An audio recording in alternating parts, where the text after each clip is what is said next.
Ovo svi bacaju, a ne znaju da je odlično prirodno đubrivo za paradajz i papriku. Talog od popijene kafe nemojte bacati, sačuvajte ga i osušite.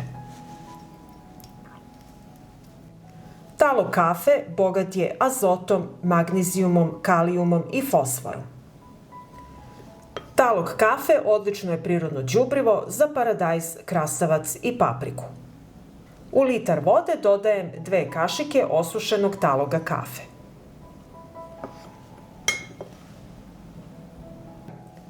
Promešat ću i ostaviti da odstoji preko noći.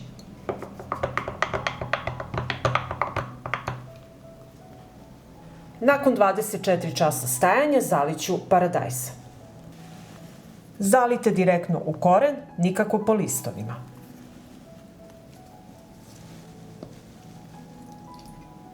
Sa prirodnim đubrivom zalivate paradajz 1 puta nedeljno. Svojim jakim mirisom talog kafe odbija štetočine kao što su puževi. Talog kafe podstiče zdrav rast biljke, poboljšava strukturu zemljišta i zadržava vlagu. Nemojte preterivati sa zalivanjem da se ne zakiseli zemlja. Ovo prirodno đubrivo možete koristiti za papriku, krastavac i drugo povrće. Ako vam se dopada video, ostavite mi srce u komentaru i like.